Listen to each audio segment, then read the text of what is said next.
조진 테스트 발표 잘 들었습니다. 훌륭하신 분들이 블록체인에 관심이 많다는 걸 알게 됐고요. 우선 본격적으로 1부에 진행하기 전에 한 가지 안내 말씀드리겠습니다.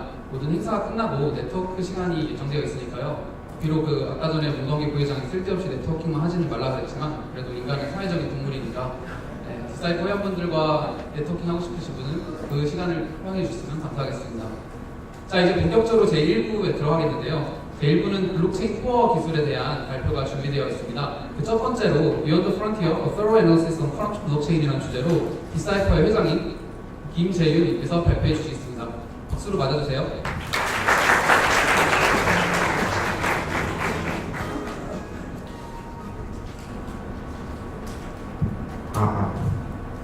네, 안녕하세요. 저는 디사이퍼의 회장이자 디사이퍼 내부에서 블록체인 코어 팀을 리드하고 있는 김재윤이라고 합니다. 반갑습니다.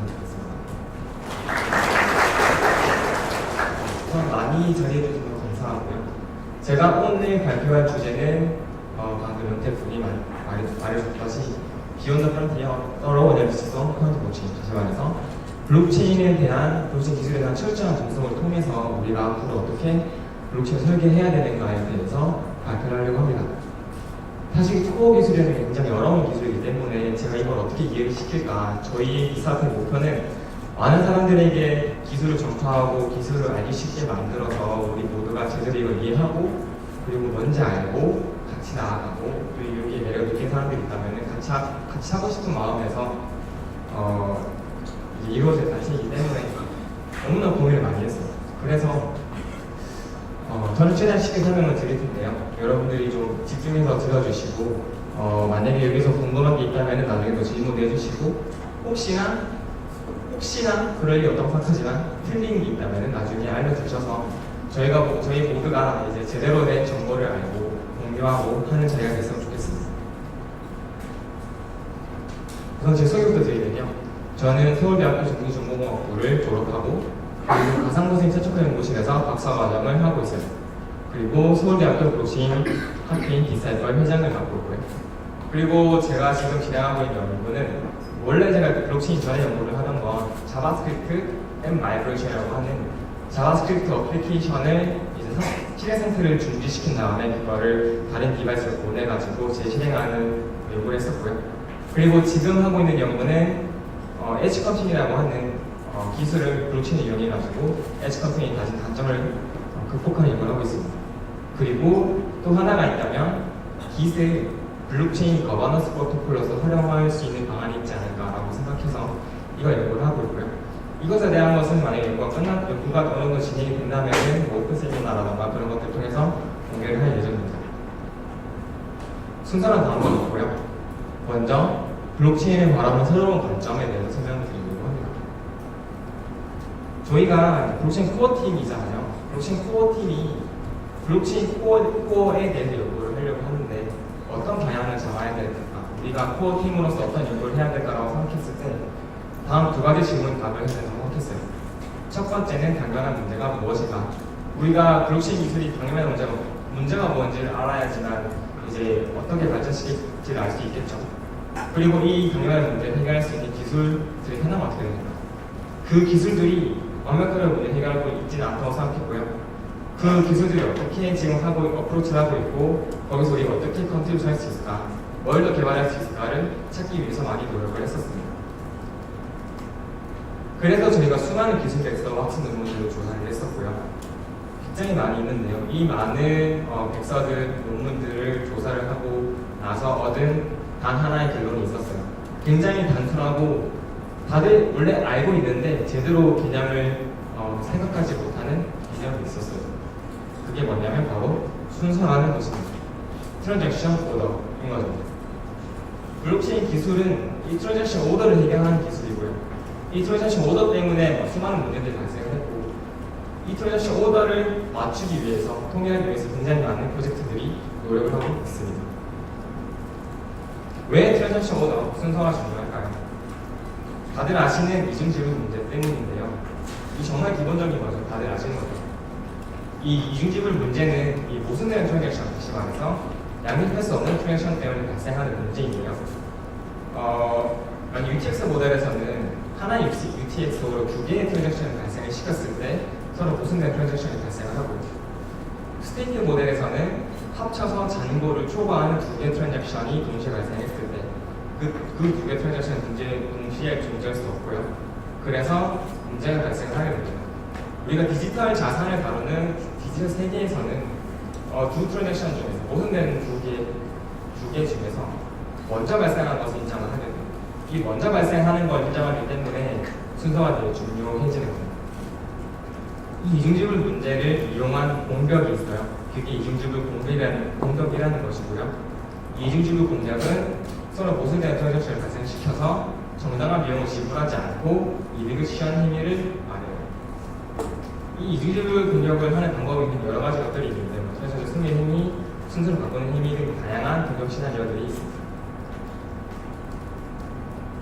그렇다면 이 순서를 정하는 게 왜 어려운가에 대해서 말씀드릴게요. 블록체인은 네트워크고요. 네트워크의 관점에서 이해를 하지 못하면 이 블록체인 이해할 수가 없어요. 이런 네트워크가 있다고 우리가 가정을 해봅시다. 그리고 이 노드들이고요. 이 엣지들은 이제 서로 연결된 노드들을 얘기를 하는 거예요. 이 가장 왼쪽에 있는 노드에서 트랜잭션 1이 발생했다고 가정을 해봅시다. 그리고 나서 1 이후에 트랜잭션 2가 발생했습니다. 이 발생한 트랜잭션들은 자기와 이웃한 노드들에게 전파가 되게 되고요. 시간이 지날수록 이제 더 많은 노드들이 트랜잭션을 가질 수 있겠죠. 하지만 이 전파되는 속도가 있기 때문에 이 엣지는 다시 말해서 이 케이블 랜선은 사실 거의 빛의 속도가 볼 수 있지만 이 노드를 거쳐가는 속도, 다시 말해서 여기서 뭐 라우팅을 하고 여러 가지 많은 처리들을 하게 되는데 그 속도 때문에 네트워크 전파 속도가 되게 느리게 돼요. 그래서 우리는 알죠. 신의 관점에서 알고 있어요. 신은 2000년씩 원이 먼저 발생했다는 걸 알고 있어요. 근데 각 노드들은 뭐가 먼저 발생했는지 몰라요. 아무도 몰라요. 이 두 개, 이 프로파게이션에 의해서 전파에 의해서 두 개 트랜잭션 갖게 된 이 노드조차도 몰라요. 뭐가 먼저 발생했는지. 얘가 알 수 있는 거는 내가 받아보니 트랜잭션 1이 트랜잭션 2보다 먼저 왔더라. 얘는 나는 트랜잭션 2를 먼저 받았어. 라고 하는 거죠. 그럼 노드들끼리 순서가 통일되지 않는 거예요. 그래서 이 순서를 통일을 해줄 주체가 필요합니다. 이중지불 공격 때문에. 그렇다면 트랜잭션 순서가 어떻게 정할 수 있을까요? 전통적인 서비스 모델에서는 중앙 서버로 얘기가 했어요. 네트워크 중앙 서버가 있고요. 이 서버는 뭐가 먼저 발생했던지 자기가 받은 순서가 먼저 발생한 순서예요. 다시 말해서 수강 신청을 하거나 공연 예약을 하거나 할 때 서버가 있고요. 그 서버는 자기가 받은 걸 기준으로 해요. 그래서 설령 누가 정말로 절대적인 시간으로 기준으로 했을 때 먼저 발생한 사람이 있다고 해도 그 사람이 테크닉 한가운데 있었어요. 그래서 네트워크 속도가 굉장히 느렸어요. 그렇다면 자기는 자기가 빨리 발생했다는 걸 입증할 수가 없는 거죠. 이렇게 되면 사실 절대적인 시간을 우리가 알 수는 없지만 굉장히 문제가 단순해져요. 그냥 받은 걸 위주로 하기 때문에 큰 문제가 발생하지 않고 대신에 중앙화된 문제가 발생을 하죠. 그 중앙화된 문제에 대해서는 저는 설명을 드리지 않을 것이 기술만 말씀드릴 거고요. 근데 P2P 네트워크에서는 중앙화된 주체가 없죠. 모두가 동등한 권한을 가지고 있어요. 이런 상황에서는 과연 누가 트랜잭션 오더를 결정을 해야 될까? 이 문제를 블록체인은 풀어야 되는 것입니다. 그래서 2008년에 굉장히 좋은 논문이 공정의 논문이 하나 나왔죠. 사토시 나카모토라고 하는 가명을 쓰는 누군가가 비트코인 peer-to-peer electronic cash system이라고 하는 논문을 발표했어요. 여기서 사토시 나카모토는 이러한 방법을 제안을 합니다. 트랜잭션들을 모아서 블록으로 만들고 해시 값으로 타임스탬프를 찍음으로써 순서를 결정하게 돼요. 이때 이 타임스탬프에 찍는 해시는 이전 블록의 해시 값을 갖고 있기 때문에 순서를 가지게 되고요. 그리고 이 타임스탬프를 그럼 누가 찍을 것이냐라는 것을 POW라는 코스트 펑션을 도입해가지고 이 POW를 완수한 노드에게 순서를 정할 권한을 주는 거예요. 이 POW의 특징은 체이징 된다는 특징 때문에 블록이 많이 생성될수록 해당 블록 순서를 바꾸기가 어려워지는 특징이 있어요. 저희 블록체인 코어 팀이 얻어낸 결론이 순서라는 게 굉장히 중요하다고 생각하고 모든 개념들을 순서의 관점으로 설명을 드릴 예정입니다. 결국 우리가 합의 알고리즘이라는 걸 제정을 한다면 트랜잭션 순서를 정하는 방법이냐 노드들 간의 합의 방법이라고 볼 수가 있고요. 이 합의 알고리즘의 종류는 QW, 컴퓨팅 파워를 많이 쓴 노드가 순서를 정한다. POS, 디지털 자산이 많은 노드가 순서를 정한다. 델리게이트 포스, 선출된 대표자들이 순서를 정한다. POA, 권한을 가진 한 노드가 순서를 정한다. 라고 우리가 각 합의 알고리즘들을 재정의할 수가 있을 것입니다. 또 하나의 방법이 더 있어요. 바로 배그라는 건데요. 배그는 합의 알고리즘은 아니고 얘는 자료 구조예요. 이 자료 구조에서는 특이하게 아까에서는 모든 노드들이 다 동기화된 순서를 가지고 있었다면은 배그는 비동기화된 순서를 가지고요. 얘들은 그냥 먼저 발생한 트랜잭션, 내가 갖고 있는 트랜잭션이 있고 발생시킬 트랜잭션이 있다면 적어도 나는 알죠. 뭐가 먼저 왔으니까 내가 발생시킬 때 나중이라는 것을. 그래서 그 개념을 이용해가지고 이미 발생한 트랜잭션 뒤에다가 내가 발생시킬 트랜잭션을 붙임으로써 순서를 정하는 방법입니다. 그런데 이 P2P 네트워크에서는 순서를 정하는 방법뿐만이 아니라 순서를 지키는 방법이 필요해요. 그러니까 처음에 우리가 정했잖아요. 근데 정한 순서가 계속 유지되는 게 아니거든요. 그래서 이 순서를 지키는 방법이 필요합니다. 이 트랜잭션의 순서가 바뀌지 않는다라는 것은 일관성, 즉 컨시스턴시로 표현을 할 수가 있고요. 이 일관성이라는 것은 한 번 정해진 트랜잭션의 순서와 뒤바뀌지 않는 정도를 의미합니다. 그래서 일정 수준 이상의 일관성이 지켜지지 않는다면 순서를 정하는 방법의 신뢰도가 떨어지게 되고요. 이중지로 공유가 굉장히 취약해지게 되겠죠. 그래서 반드시 일관성을 어느 수준 이상으로 유지를 해야 되고요. 그 일관성이 깨지는 경우가 있어요. 어떤 경우냐면은 포크가 발생하여 재배치가 이루어지는 모든 경우입니다. 포크란 순서가 서로 다른 블록이 동시에 생성돼서 경쟁하는 현상을 의미하고요. 재배치, 리오그나이제이션이라고 하는 것은 순서를 정한 이후에 순서가 지켜지지 않고 순서가 다시 뒤바뀌는 현상을 의미해요. 제가 말씀드린 트랜잭션 순서를 지키는 방법에 대해 설명드리겠습니다. 이 일관성을 지키는 방법, 즉은 포크가 자주 발생하지 않도록 프로토콜을 설계하는 방법이 있고요. 다른 하나는 다시 말해서 블록체인 설계할 당시에 애초에 포크가 많이 발생하지 않도록 해야지 일관성을 지킬 수 있고 우리가 만들어낸 순서의 신뢰도를 높일 수 있어요. 두 번째, 공격을 방어할 수 있도록 프로토콜 설계해야 돼요. 굉장히 좋은 케이스, 해피 케이스라면은 이것만 하면 되겠죠. 모두가 편하다고 가정을 하면. 근데 사실 세계는 편한 사람이 있는 게 아니잖아요. 각자 이득에 따라 행동을 하고 이득에 따라 행동을 했을 때 이 공격을 방어를 할 수 있어야 됩니다. 왜냐하면 블록체인은 디지털 자산을 다루는 시스템이기 때문입니다. 먼저 포크가 자주 발생하지 않도록 프로토콜 설계하는 방법에 대해서 설명을 드리겠습니다. 포크가 자주 발생하지 않도록 해야 일관성이 지켜진다고 했잖아요. 그럼 어떻게 이 프로토콜 설계를 해야 될까요? 이 순서가 정해지고 블록이 생성되면은 이 블록이 전파돼가지고 다른 노드들한테 이제 공유가 되게 되는데요. 이 블록이 생성돼서 전체 네트워크 노드들에게 충분히 전파가 돼야 되죠. 얘들은 블록을 받았고 얘들은 받지 못했어요. 근데 누군가가 지금 얘들이 안 받은 애들이 있는데 블록을 만들었어요. 그러면은 이 다음 스텝에서는 얘와 얘 그리고 얘는 파란 블록을 받을 거고요. 얘와 얘는 노란 블록을 받을 거예요. 즉 네트워크에 두 개의 블록이 동시에 존재를 하게 되죠. 저희는 이러한 현상을 막아야 됩니다. 따라서 우리가 블록 파라미터라고 부르는 블록 변수가 이 블록 변수는 블록 사이즈나 블록 인터벌 이런 것들을 의미해요. 이게 이 기준에 맞춰서 정해져야 돼요.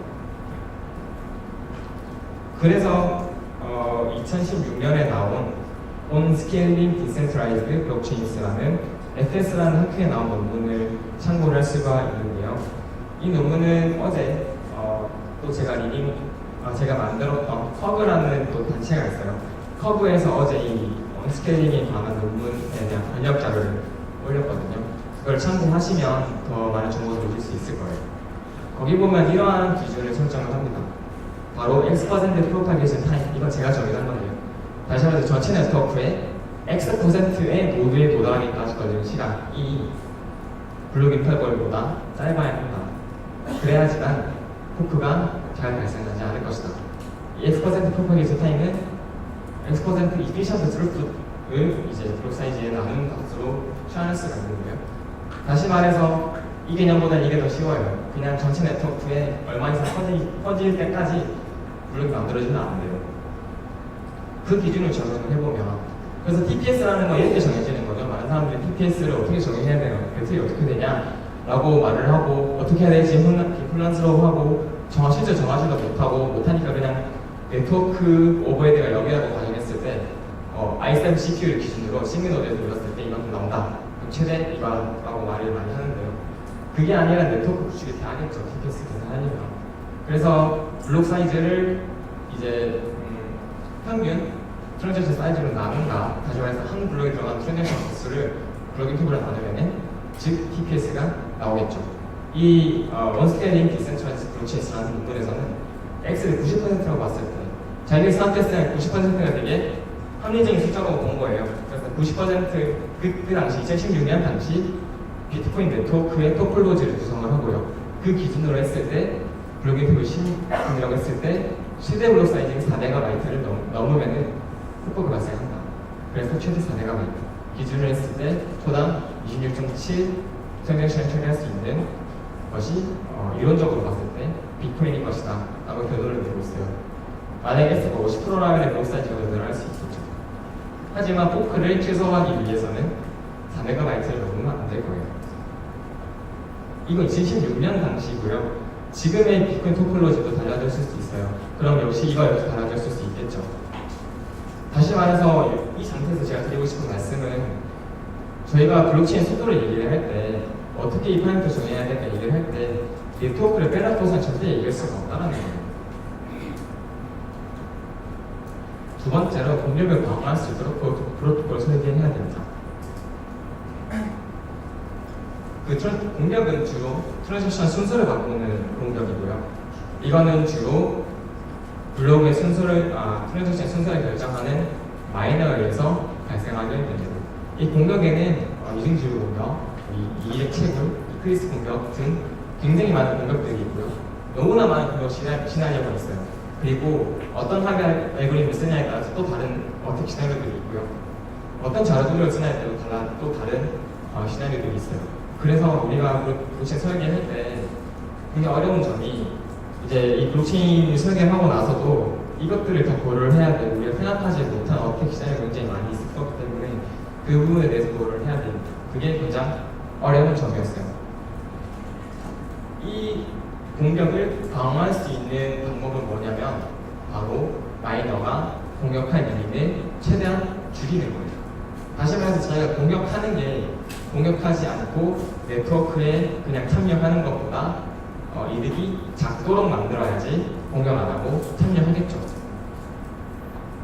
그래서 예, 그렇겠죠. 그래서 우리가 설계를 할 때 고려해야 되는데 저희가 조사를 했을 때는 네트워크 전파 속도에 굉장히 큰 영향을 받아요. 네트워크 속도가 빠르면 이런 공격들을 잘 방어할 수 있고요. 느리게 될수록 포크도 많이 발생하고 이런 공격들이 취약해집니다. 따라서 네트워크 속도가 굉장히 중요한 요소고요. 근데 이 네트워크 속도라는 것은 사실 블록체인 설계 당시에 크게 우리가 뭔가 설계를 할 수 없는 명령이긴 해요. 그래서 많은 사람들이 릴링 네트워크라든가 다른 여러 가지 방법들 그리고 블록을 전파할 때 어떻게 하면 효율적으로 전파할 수 있을까 이런 것들 연구를 하게 되죠. 그리고 블록 난이도 그리고 전체 마이닝 파워 그리고 공급자의 마이닝 파워 그리고 벌어지는 그리고 스테이블 레이트 그리고 네트워크 파티셔닝 등 굉장히 많은 변수가 또 존재해요. 그래서 이 마이너가 공격할 유인을 줄이는 건 굉장히 어려운 일이고요. 이런 것들을 고려를 해야 되고요. 그래서 사실은 이거 있죠. 폭포가 다시 한번 발생하지 않고 얘를 먼저 설계를 한 다음에 얘를 최대한 보수적으로 설계를 해야지만 얘까지 방어를 할 수 있을 거예요. 저희가 찾은 논문에 의하면 이 역시 2016년에 나온 논문이고요. On the Security and Performance of Proof of Work Blockchains라는 논문이에요. 이건 CCS라고 하는 원쪽에 탑티어 학회에 나온 논문이고요. 이 논문에서는 자기들이 실험한 결과 2016년 당시 비트코인 토폴로지 실험한 결과 이 VDR-RAD라는 변수를 모델링을 했어요. 그래서 이 모델링에 의하면 VD는 더블 스탠딩 할때 드는 코스트를 의미하고요. RAD은 셀피시 마이닝 했을 때 얻는 이득. 그래서 이 코스트는 커야지만 네트워크 안정할 거고요. 셀피시 마이닝 이득은 작아야지만 네트워크는 안정하겠죠. 그래서 그걸 가지고 막 블록 파라미터 바꿔보면서 실험해보니까 이런 수치일 때 이런 블록 사이즈를 가져야 하고 이런 블록 인터벌을 가져야 하고 그때 TPS 에이지도 나온다 라고 계산이 됐어요. 즉 비트코인 프로토콜 가지고는 보안성을 최대한 유지를 하면서 TPS를 높였을 때 최대 67.7 아무리 떠봤자 대를 못 넘을 것 같다라는 생각이 들죠. 그래서 이 프랜차이즈 순서를 지키는 방법, 저만의 방법을 내가 알아봤어요. 그러면은 지금 기술들은 과연 이런 순서들을 보안성을 어떻게 지키면서 어떻게 높여가고 있을까에 대해서 살펴봐야겠죠.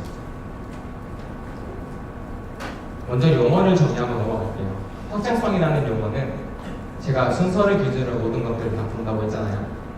즉, 다시 말해서 순서를 결정하는 속도가 트랜잭션 발생 속도를 따라갈 수 있는가?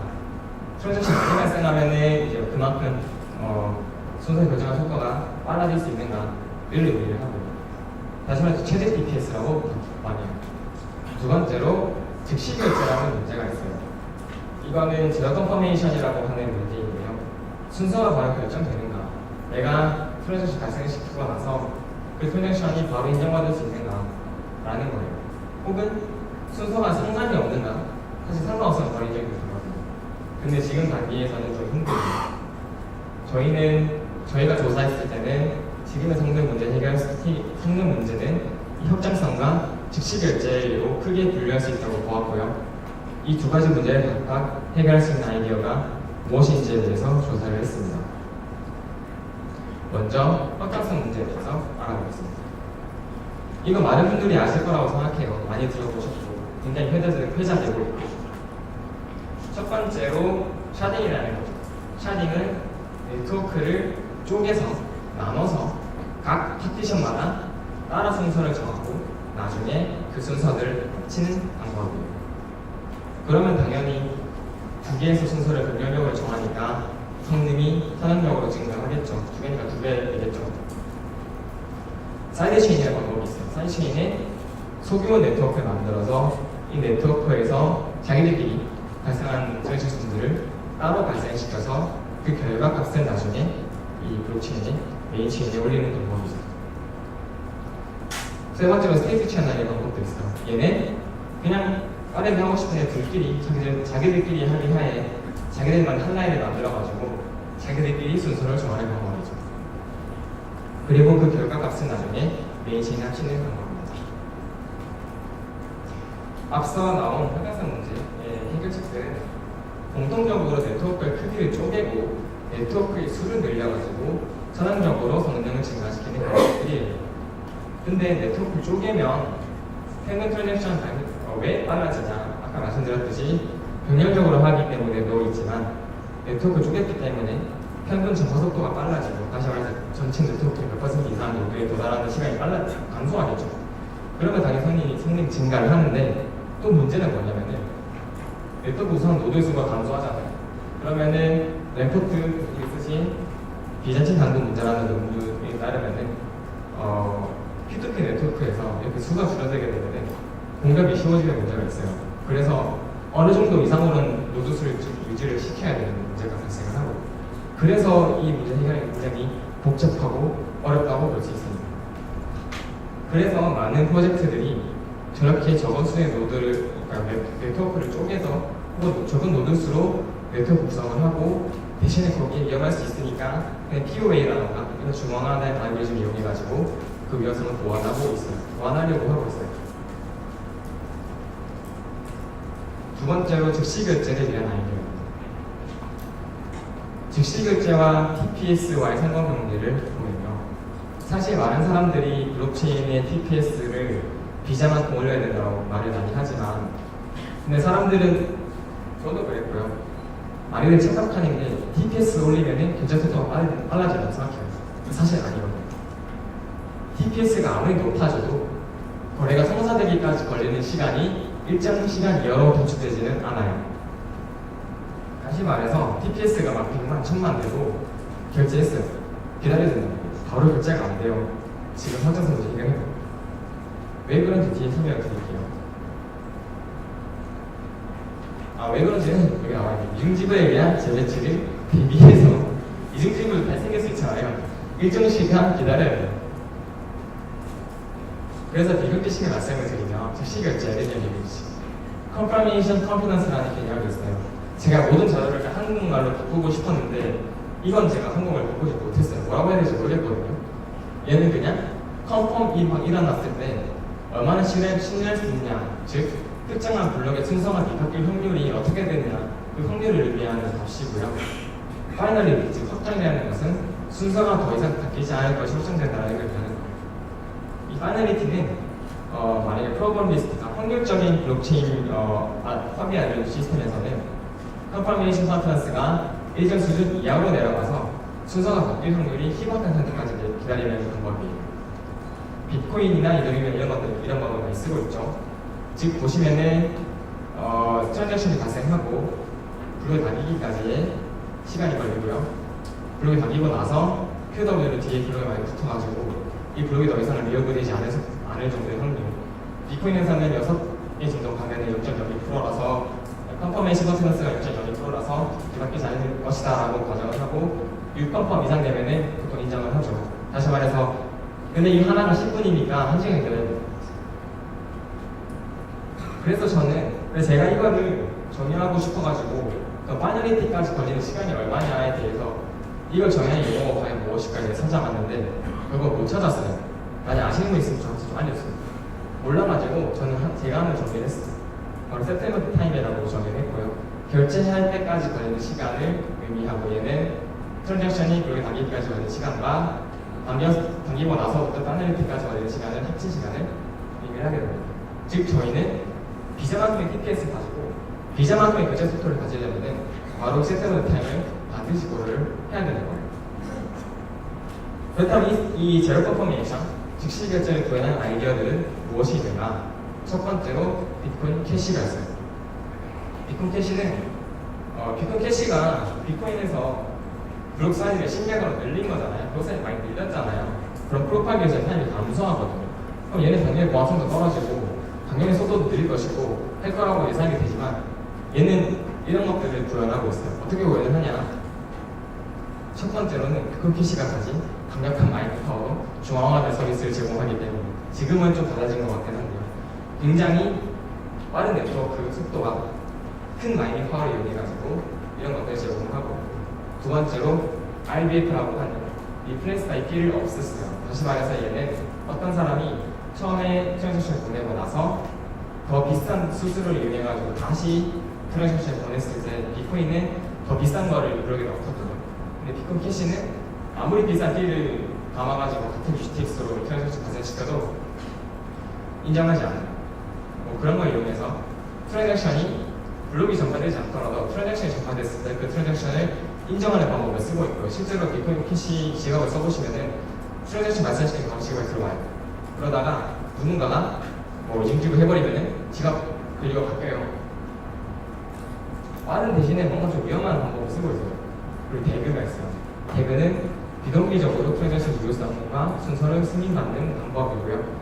얘는 비동기적으로 트랜잭션 순서를 정하기 때문에 성능이 트랜잭션이 많이 발생할수록 그 뒤에 붙는 트랜잭션이 많아가지고 더 빠르게 트랜잭션을 승인할 수 있지만 사실 비동기이기 때문에 발생하지 않으면 또 승인이 안 되거든요. 그래서 얘가 언제 승인될지 알 수가 없는 단점이 있어요. 그리고 이중지불에 굉장히 취약해요. 저희가 봤을 때.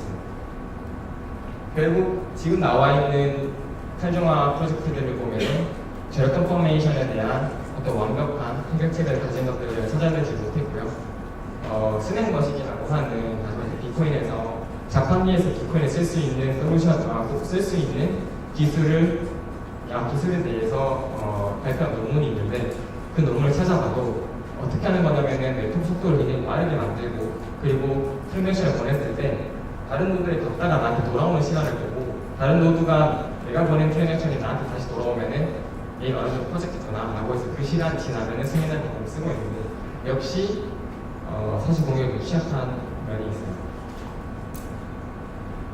그래서 저희가 지금 기술이 경매하는 문제들이 뭔지를 조사를 했어요.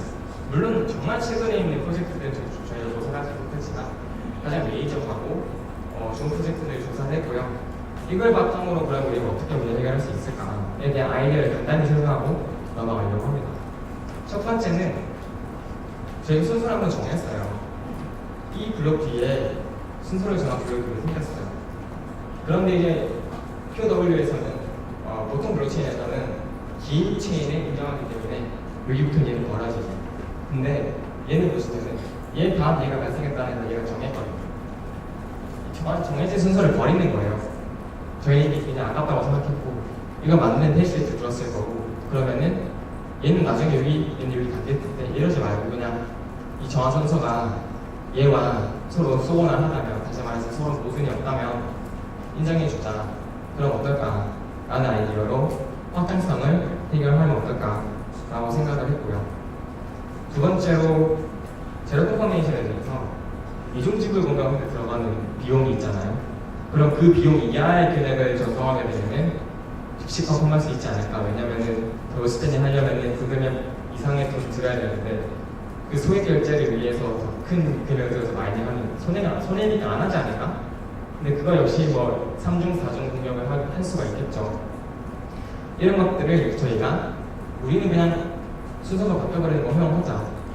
허용하면은 어느 정도 너무 많이 허용하면 안 되고 조금만 허용해서 이런 것들을 해결할 수 있지 않을까 라는 아이디어를 생각했고 이거를 디벨롭을 했고 이걸 이용해서 새로운 블록체인을 설계해서 오늘 발표하고 싶었지만 디벨롭이 덜 됐고 구형이 돼야지만 말씀드릴 수 있을 것 같아요. 그래서 이런 것들을 당연히 구현이 돼야겠죠. 근데 많은 프로젝트를 구현 안 하고 얘기 많이 하잖아요. 이런 아이디어들이 있을 것 같고 이런 걸 좀 발전시키면 좋지 않을까라고 생각하고 있어요. 결론입니다. 결론은 그래서 저희는 수많은 자료조사를 통해 가지고 현재 블록체인 기술을 해결하고 하는 문제가 무엇인지 명확하게 알게 됐어요. 그게 바로 순서라는 것이죠. 그리고 굉장히 복잡하고 경쟁 가능성이 많은 기술이라는 걸 알게 됐어요. 아직까지 너무나 많은 문제들이 현재 있는 거죠. 저희가 만든 블록체인은 제가 설계하고 있는 그리고 왜 이거 설계하냐라고 했을 때 저희는까지 남이 해놓은 작업들만 봤어요. 그리고 하이 레벨에서 논문들을 보고 백서들을 보고 기술에 대한 설명을 보고 했었는데 이제는 로우 레벨로 내려가야지 우리가 이 코어 기술에 대해 더 자세히 이해할 수 있을 거라고 생각해서 코어 엔진을 만들려고 하고 있고요. 우리가 생각하는 어쨌든 목적이 있어야 되잖아요. 저희가 생각하는 거는 이 순서가 디바이딩 것을 활용하면서 이를 가져가는 아이디어에서 해보고 있습니다.